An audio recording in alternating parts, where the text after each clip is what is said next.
આમ આદમી પાર્ટીના નેતા ગોપાલ ઇટાલિયા દ્વારા ગૃહ રાજ્યમંત્રી હર્ષ સંઘવી ઉપર ડિબેટના મામલે જે ચેલેન્જ આપવામાં આવી છે ત્યારબાદ ઈશુદાન ગઢવી જે આરોપો લગાવી રહ્યા છે કે કચ્છ જિલ્લાના એસપીને ગૃહ રાજ્યમંત્રી હર્ષ સંઘવીએ ફોન કરીને આદેશ કર્યો છે ગોપાલ ઇટાલિયા સામે પૂછપરછ કરવા અને કાર્યવાહી કરવા તેવા જે ઈશુદાન ગઢવી આરોપ કરી રહ્યા છે તેના કારણે રાજકારણ ગરમાયું છે।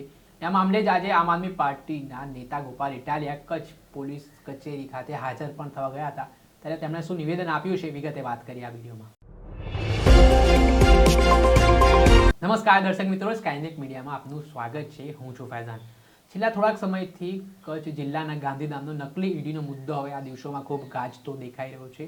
ભર શિયાળે આ મુદ્દાએ રાજકારણ ગરમાઈ દીધું છે અને રાજકારણ ક્યારે ગરમાય છે જ્યારે ગૃહ રાજ્યમંત્રી હર્ષ સંઘવી પોતાના ટ્વિટર ઉપર એક પોસ્ટ કરે છે જે પોસ્ટમાં તેઓ આ મુખ્ય આરોપી હોવાની વાત કહેવાઈ રહી છે જે નકલી ઈડીનો હતો તે આમ આદમી પાર્ટી સાથે જોડાયેલો હોવાની વિગત સામે આવ્યા બાદ આ મામલે આમ આદમી પાર્ટીએ આરોપોને ફગાવ્યા હતા ને આમ આદમી પાર્ટીને બદનામ કરવાનું ભારતીય જનતા પાર્ટીનું ષડયંત્ર હોય તે પ્રકારની વાત પણ તેમના દ્વારા કરવામાં આવી હતી। જોકે આને લઈને કચ્છ જિલ્લાના એસપી દ્વારા થોડાક દિવસ પહેલા એક નિવેદન પણ આપ્યું હતું જે નિવેદનમાં આમ આદમી પાર્ટીના નેતા ગોપાલ ઇટાલિયા અને મનોજ સોરાઠિયા સાથે આરોપીની સર્કિટ હાઉસમાં મિટિંગ થઈ હોય તે પ્રકારની વાત એસપી દ્વારા કરવામાં આવી હતી ને એસપી દ્વારા એવું પણ કહેવામાં આવ્યું હતું કે આરોપીએ આમ આદમી પાર્ટીને પૈસા પણ આપ્યા છે। તે મામલાને લઈને ફરી એકવાર આમ આદમી પાર્ટીના પ્રદેશ પ્રમુખ ઈશુદાન ગઢવી મેદાને આવ્યા હતા। તેમણે તો એસપી ઉપર ત્યાં સુધીના આરોપો મૂકી દીધા હતા કે એસપી દ્વારા ગૃહ રાજ્યમંત્રી હર્ષ સંઘવીના ફોનના ઇશારે કામગીરી કરવામાં આવી રહી છે। તેમનું જે ટ્વીટ આવ્યું ત્યારબાદ એક્શન એસપીના બદલાઈ ગયા છે ને તેઓ પહેલા અન્ય વ્યક્તિને પહેલા મુખ્ય આરોપી તરીકે દર્શાવી રહ્યા હતા અને હવે અન્ય આરોપીને દર્શાવી રહ્યા છે।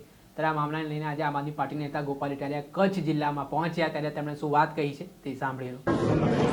થોડા દિવસ પહેલા કચ્છમાં એક નકલી ઈડીનો કેસ થયો અને કેટલાક આરોપીઓ કચ્છ પોલીસે પકડ્યા અને એની પોલીસે પોતાની રૂટીન પ્રમાણે કાર્યવાહી કરી। એ કાર્યવાહી થયાના 10 દિવસ પછી અચાનક ગુજરાતના ભાજપના ગૃહમંત્રીએ ટ્વિટર ઉપર એવું લખ્યું કે નકલી ઈડીમાં પકડાયેલો માણસ છે એ આમ આદમી પાર્ટી સાથે સંકળાયેલો છે અને આમ આદમી પાર્ટીમાં પૈસા આપે છે વગેરે વગેરે।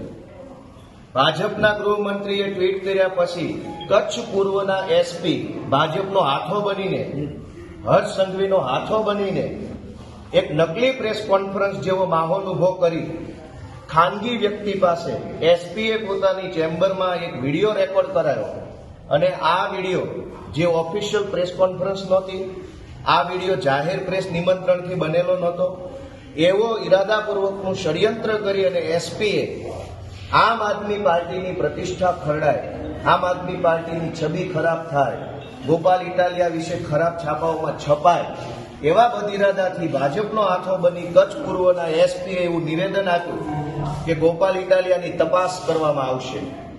મને આજ દિવસ સુધીમાં પોલીસ તરફથી કોઈ નોટિસ મળી નથી, કોઈ ફોન આવ્યો નથી, મેસેજ આવ્યો નથી, કોઈએ મને તપાસ માટે આવવાનું કીધું નથી। છતાંય હું નિર્દોષ છું, પ્રમાણિક છું, ઈમાનદાર છું, મેં કોઈ ગુનો કર્યો નથી કે હું કરતો નથી, એટલા માટે સામે ચાલીને આજે હું પોલીસ સમક્ષ રજૂ થયો છું।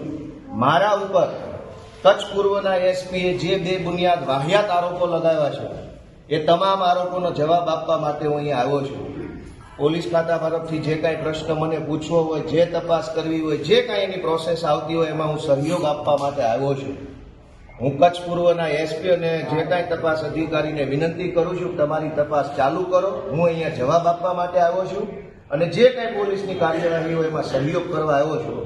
એટલે આજે અમારી સાથે ઈશુદાનભાઈ ગઢવી, અમારા ધારાસભ્ય શ્રી હેમંતભાઈ ખવા, પ્રદેશના નેતા શ્રી રાજુભાઈ કરપડા, પ્રદેશના નેતા ભાઈ શ્રી રાજુભાઈ બોરખતરિયા અને કચ્છ જિલ્લાના પ્રમુખ દેવરિયા સાહેબ અને અનેક આગેવાનો આમ આદમી પાર્ટીને સમર્થન કરવા માટે અને તાનાશાહીનો વિરોધ કરવા માટે, કચ્છના એસપીએ કરેલા બેબુનિયાદ આરોપોનો વિરોધ કરવા માટે અને ભાજપનો હાથો બનીને કામ કરતા સરકારી માણસોને શાનમાં સમજાવવા માટે આજે અમારી વિશાળ ટીમ અહીંયા આવી છે।